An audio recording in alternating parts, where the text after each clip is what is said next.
Mad Gorilla Simulator. One of the most critically acclaimed games in the App Store. I'm surprised you guys haven't even heard about it yet. Alright, so let me think of like 5 good things about this game. Okay, number 1, it's got a clear objective. Okay, murder anything that moves. Second good thing about this game, it's got a cutscene. There's a little bit of effort put into it because it's got a cutscene. Number 3, I mean, okay, well, that's about it actually.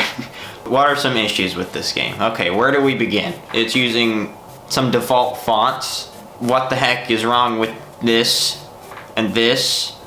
And why is this there? The soundtrack, it is, how do I put this? Terrifying. Well, it's about as repetitive as it gets. The only thing that changes is the types of animals that you go out and murder for no reason, and the punching and murdering animation. There's 2 of them. So that's a little bit of variation, I guess. I will say this, compared to Dino Hunting 3D, this game is actually playable. You can play this game. There's not any real game-breaking glitches that keep you from progressing in the game. I was able to beat the whole game in like 10 minutes without any problems. It's probably the worst way to spend 10 minutes of your life. But if you feel like it, that's an option. Okay, so the game starts out with an opening cutscene. There appears to be like a gorilla gathering or something. The family of gorillas, they go for a walk. They're just walking. Suddenly, Mufasa just jumps out of nowhere. He attacks one of the gorillas, like mauls him. It's ridiculous. The gorilla, sadly, doesn't make it. He dies in the process. The other gorilla is mourning over the death of the gorilla.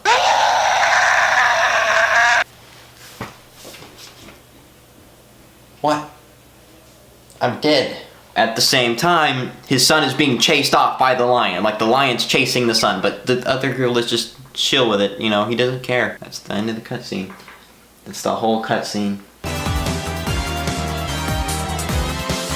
So the objective is to go and like body slam and punch the animals until you get to the last level where you get your son back.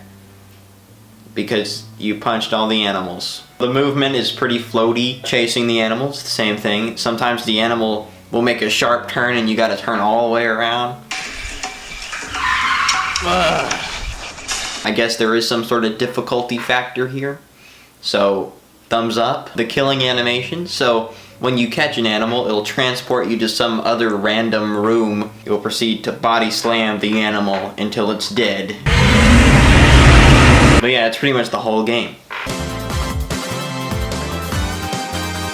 On the graphics side of things, the graphics are good. If you lived in like the late 1990s, I guess they would be acceptable back then. I wouldn't say good. Yeah, the graphics are trash. I'm really liking the joysticks. Got a gorilla on it.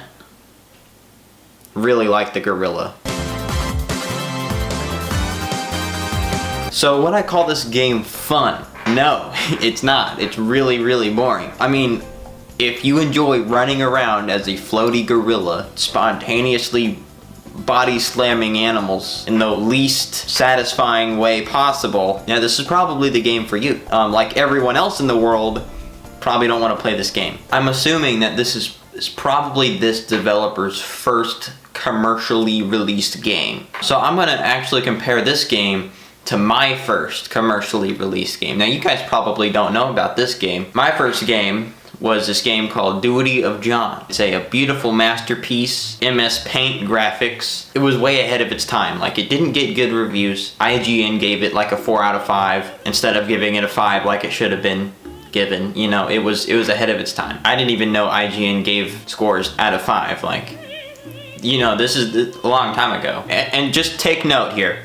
I made this when I was in 7th grade. I was 12 years old when I made this game. So the game starts out, there's this guy John, and he wants a job. So he gets a job from this duck or something. I'm not really sure what it is. And you mop floors. That's the first level. Then you move on to the next level. You get this banana and you shove it in the mop. Like you shove it in. And somehow that makes the moth be able to shoot bananas at these like blob things.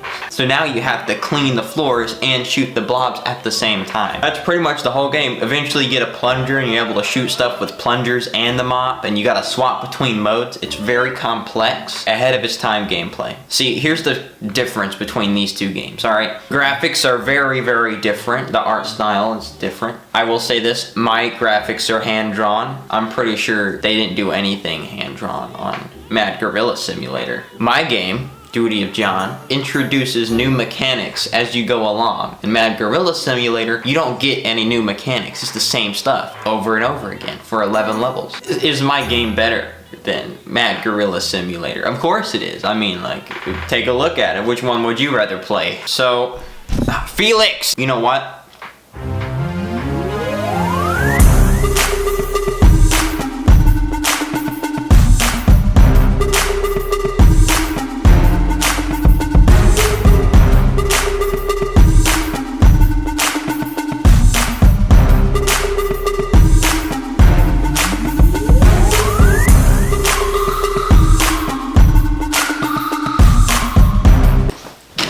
Duty of John is available Windows 10, Windows 8, Windows 7, Windows Vista, and possibly Windows XP. Not Mac, not 3DS either. It's not 3DS. Download it, it's in the description. It's free, no charge. It costs no money.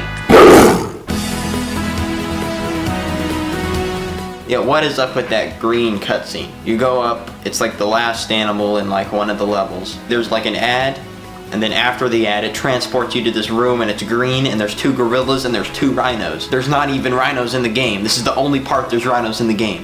Why is this there? I don't know if you consider this a glitch, if it's supposed to mean anything. Does it have any meaning? Does it symbolize something? Is there a message to be received with this little cutscene here? Yeah, either this is just a glitch or it's just art. I guess you could call it that.